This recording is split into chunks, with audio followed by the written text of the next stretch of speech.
Bismillahirrahmanirrahim. Assalamualaikum warahmatullahi wabarakatuh.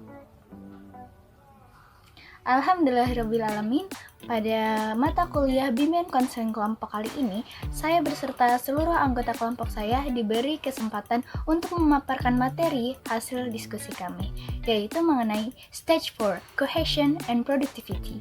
Tahap keempat mengenai tahap kerja, kohesi, dan produktivitas. Berikut materi-materi yang akan disampaikan oleh seluruh anggota kelompok kami. Tahap terakhir dalam pembangunan kelompok. Bab ini berfungsi pada tahap kerja, tahap akhir, dan post-grup, masalah, evaluasi, dan tindak lanjut. Karakteristik utama grup di setiap fase, fungsi anggota dan kemungkinan masalah yang mungkin terjadi, dan fungsi kunci pemimpin kelompok didiskusikan. Tahap 4, yaitu tahap kerja, kohesi, dan produktivitas. Tahap kerja adalah ditandai dengan komitmen anggota untuk mengeksplorasi masalah yang signifikan mereka membawa ke sesi dan dengan perhatian mereka pada dinamika dalam kelompok.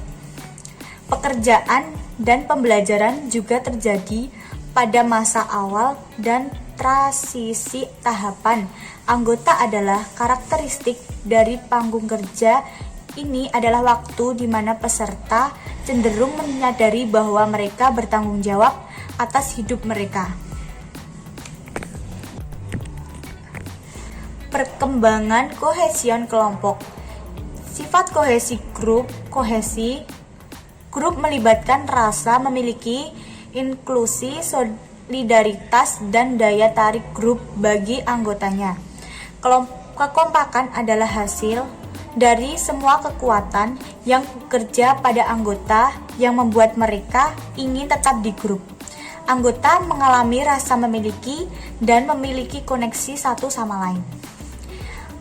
Perspektif lain tentang kohesi yaitu meskipun keterpaduan membangun hubungan yang memberikan dasar bagi kerja kelompok yang efektif, hal itu berpotensi menghambat perkembangan kelompok. Sebagai kekuatan pemersatu, terlepas dari tantangan baru-baru dari para peneliti, pengalaman dalam memfasilitasi kelompok terus meyakinkan bahwa koherensi adalah konsep yang berharga dan dapat menjadi kekuatan pemersatu bagi anggota kelompok. Banyak kelompok dewasa yang dipimpin, tema-tema kemanusiaan yang umum muncul untuk sebagian besar anggota, dapat berhubungan secara pribadi tanpa memandang usia, latar belakang sosial, budaya, atau pekerjaan mereka. Tahap awal anggota cenderung menyadari perbedaan yang memisahkan mereka, tetapi sebagian kelompok mencapai tingkat koherensi. Cukup umum bagi anggota untuk berkomentar seberapa mirip mereka dalam perasaan yang menghubungkan mereka. Kesamaan ini dapat diekspresikan dalam berbagai cara. Yang pertama, saya tidak sendirian dalam kesakitan dan masalah saya. Yang kedua, saya lebih menyenangkan daripada apa yang saya kira. Yang ketiga, saya dulu berpikir bahwa saya terlalu tua untuk berubah dan saya harus puas dengan apa yang saya miliki dalam hidup. Saya memiliki beberapa tentang masa depan saya, meski saya tahu bahwa jalannya saya masih panjang dan jalannya akan sulit. Yang kelima, saya belajar bahwa kesepian yang saya rasakan dimiliki oleh sebagian besar orang. Tema-tema umum lainnya yang berkembang dalam tahap ini mengarah pada peningkatan koherensi, mengingat pengalaman menyakitkan masa kanak-kanak dan masa remaja, menjadi sadar akan kebutuhan dan ketakutan akan cinta, belajar mengungkapkan perasaan itu telah ditekan, berjuang untuk menemukan makna dalam hidup, mengakui kesamaan yang menghubungkan kita bersama sebagai manusia. Semakin berharga perbedaan kita dan cara kita unik, merasa bersalah atas apa yang telah dilakukan atau gagal dilakukan, merindukan hubungan yang bermakna dan signifikan orang dan memulai proses penemuan identifikasi kita. Pemimpin bisa membina pengembangan koherensi dengan menunjukkan tema umum yang berkaitan anggota kelompok. Karakteristik kelompok kerja yang efektif. Tahap 4 ditandai dengan produktivitas yang dibangun di atas pekerjaan yang efektif, dilakukan pada tahap awal dan transisi. Sekarang anggota telah benar-benar menjadi sebuah kelompok dan telah mengembangkan keterampilan hubungan yang mungkin mereka memiliki tingkat otonomi yang lebih tinggi. Mereka tidak terlalu tergantung dalam pemimpin. Kebersamaan dan penjelajahan diri meningkatkan dan mengkelompokkan difokuskan untuk menghasilkan hasil yang langgeng. Meskipun karakteristik khusus dari kelompok yang kompak dan produktif bervariasi agaknya dengan jenis kelompok. A. Ada fokus di sini dan saat ini. B. Anggota kelompok siap mengidentifikasikan tujuan dan masalah mereka, dan mereka mengambil tanggung jawab untuk mereka. C. Anggota bersedia bekerja dan berlatih di luar kelompok untuk mencapai tujuan perubahan perilaku. Sebagai besar anggota merasa dilibatkan dalam kelompok.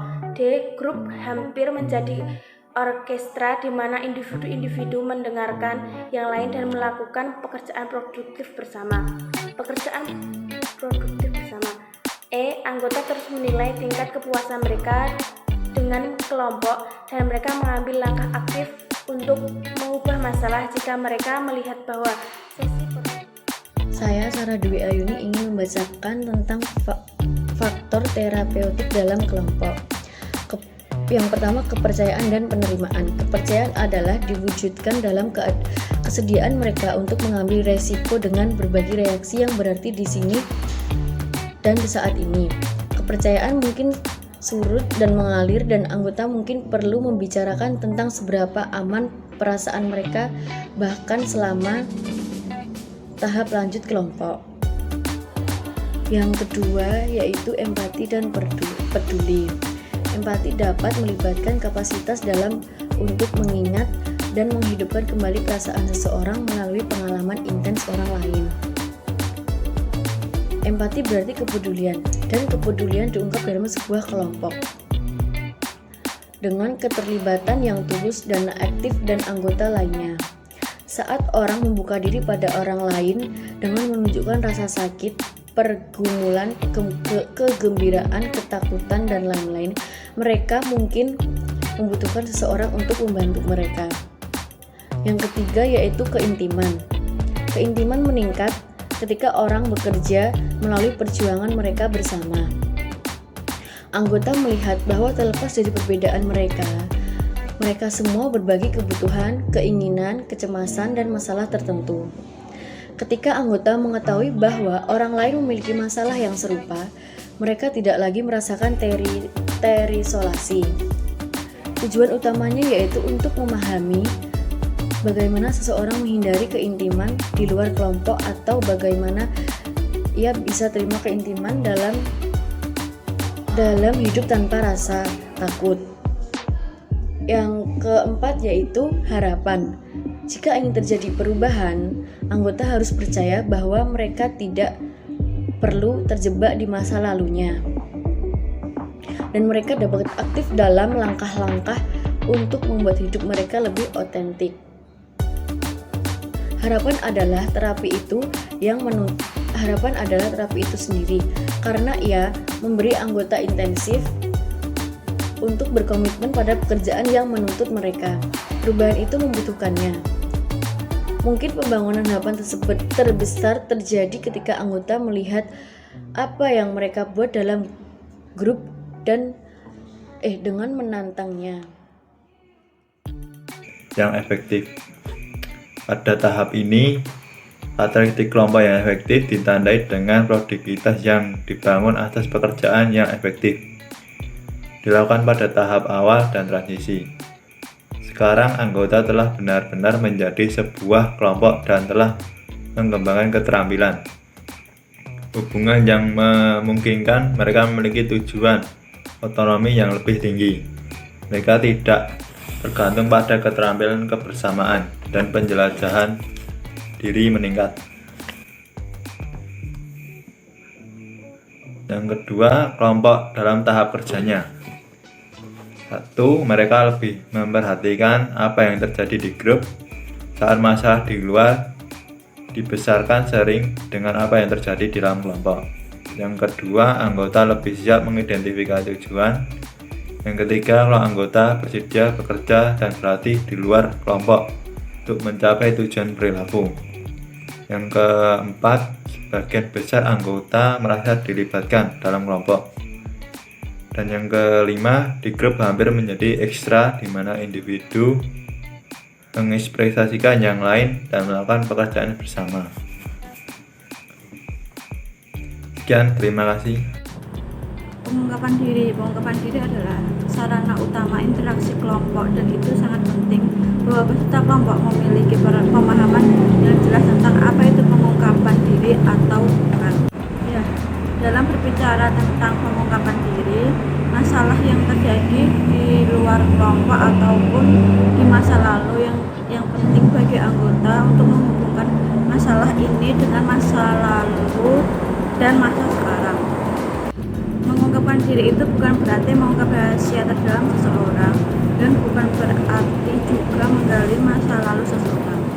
Pengungkapan diri tidak boleh disalahartikan dengan bercerita tentang diri sendiri, atau dalam pengungkapan diri tidak boleh adanya paksaan dari kelompok. Beberapa orang tidak bisa mengungkapkan diri sehingga memerlukan waktu yang lebih lama untuk bisa mengungkapkan kepercayaan dan berpartisipasi dalam pengungkapan diri yang didasarkan dari kepercayaan. Ketua kelompok harus bisa memahami pada diri klien, lebih bersabar dalam membantu klien bisa mulai berbicara. Konfrontasi adalah unsur dasar dari tahap kerja. Jika tidak ada hasil yang stagnasi dalam kelompok yang berhasil, konfrontasi terjadi sedemikian rupa sehingga konfrontasi berbagai reaksi mereka terhadap orang yang sedang dihadapkan daripada penilaian mereka dari orang tersebut. Konfrontasi harus dilakukan dengan cara hati-hati dan kepekaan. Konfrontasi yang pada akhirnya akan membantu anggota untuk mengembangkan kapasitas untuk berkonfrontasi diri yang diperlukan untuk mengidentifikasi dan mengatasi masalah yang perlu diselesaikan. Konfrontasi adalah terapi.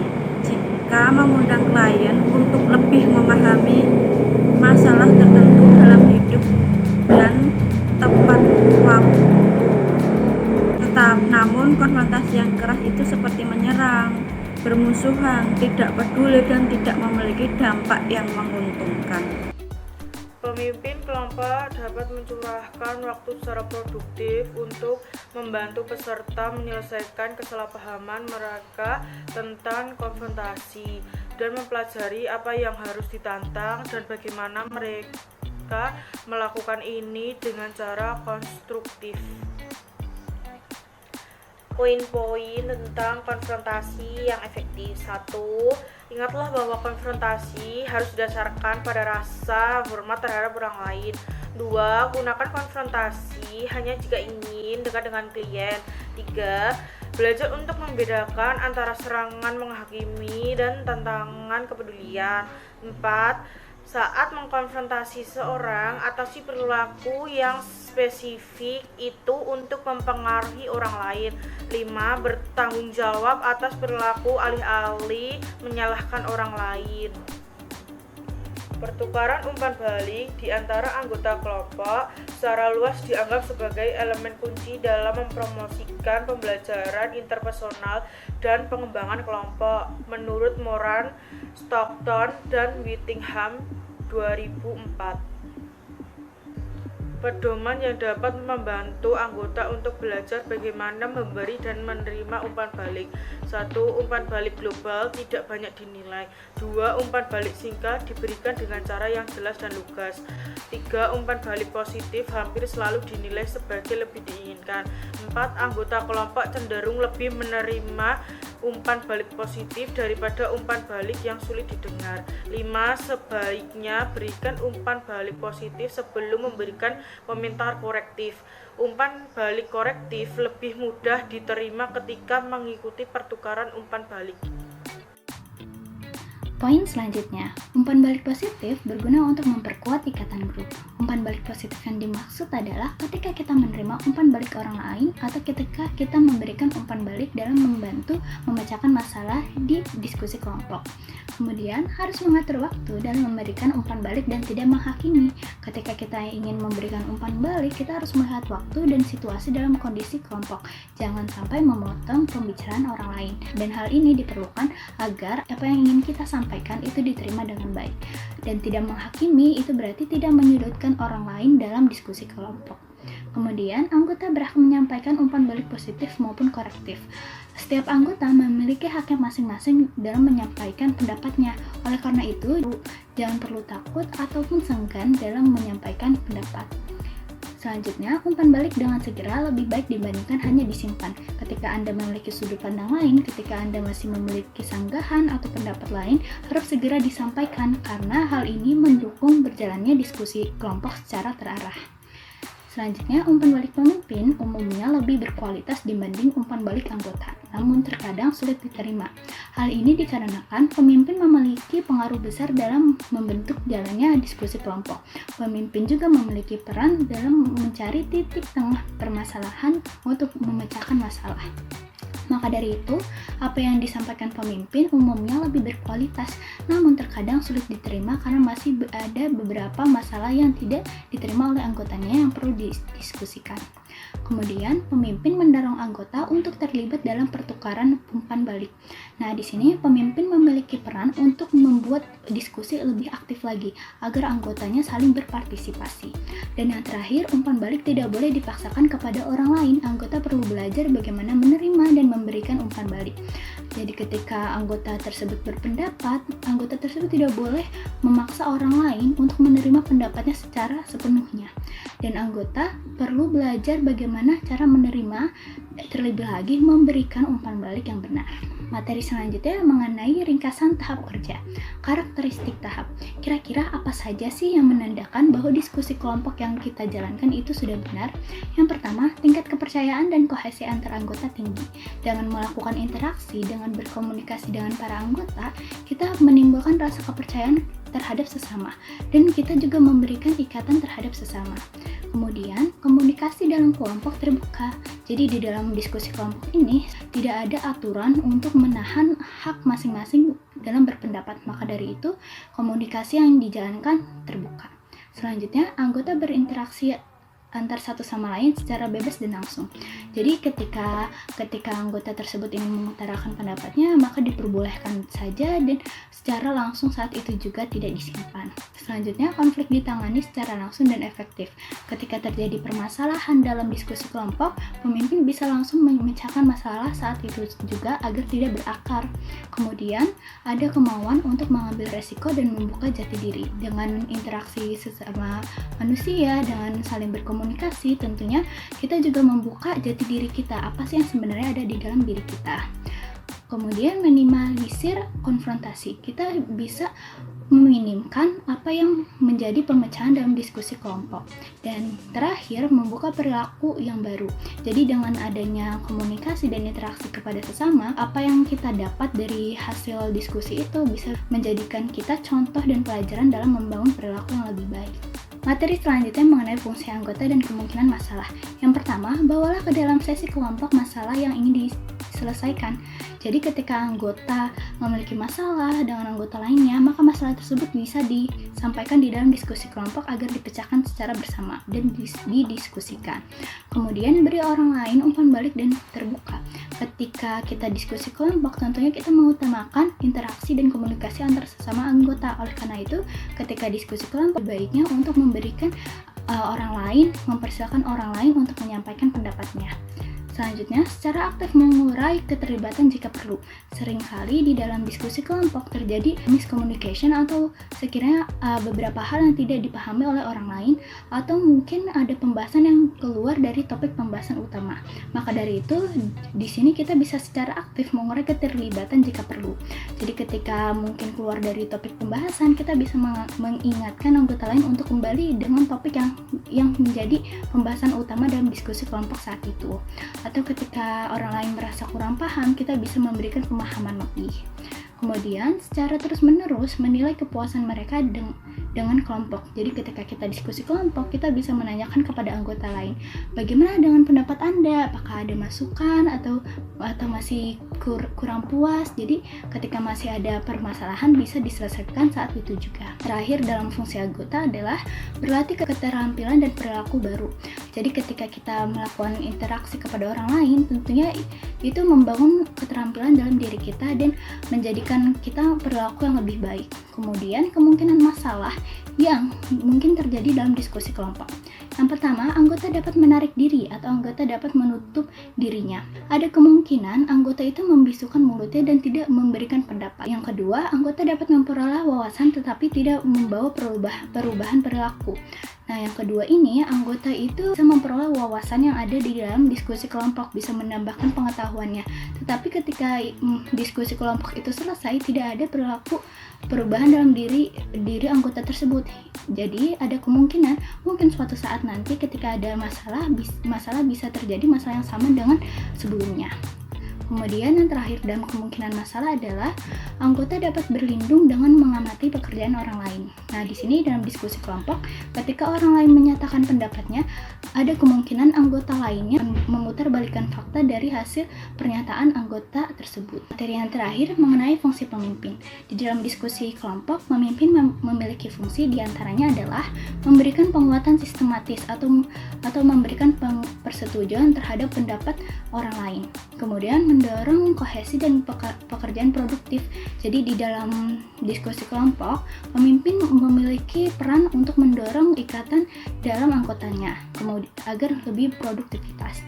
Kemudian carilah tema umum di antara mereka yang universal. Jadi ketika kita melakukan diskusi kelompok, pemimpin perlu mengetahui tema yang sekiranya universal dalam memecahkan masalah. Contohnya, jika ada masalah di antara dua orang teman dan teman itu sekelas, kita bisa memberikan pemahaman kepada mereka. Kalian ini kan sekelas, jadi apabila ada masalah, mungkin orang tersebut larinya yang pertama adalah ke teman sekelasnya, begitu. Kemudian terus mencontohkan perilaku yang sesuai. Sebagaimana mestinya pemimpin menjadi cerminan anggotanya, maka pemimpin pun perlu mencontohkan perilaku yang sesuai. Kemudian menafsirkan makna pola perilaku pada waktu yang tepat. Ketika menjalankan diskusi kelompok, pemimpin bisa menafsirkan pola perilaku pada anggotanya. Misalnya perilakunya mungkin kurang baik atau bisa memecahkan masalah di dalam kelompok. Jadi pemimpin bisa menegur anggota tersebut. Yang terakhir, waspadai faktor terapeutik, yaitu faktor yang bersifat terapis yang memiliki kemampuan untuk mencapai tujuan tertentu. Jadi dalam diskusi kelompok, tentunya pemimpin harus mewaspadai hal-hal yang sekiranya melenceng dari tujuan yang sudah ditetapkan dalam diskusi kelompok. Sekiranya itu saja yang dapat kami sampaikan, kurang lebihnya mohon maaf. Terima kasih atas perhatian dan waktunya. Wassalamualaikum warahmatullahi wabarakatuh.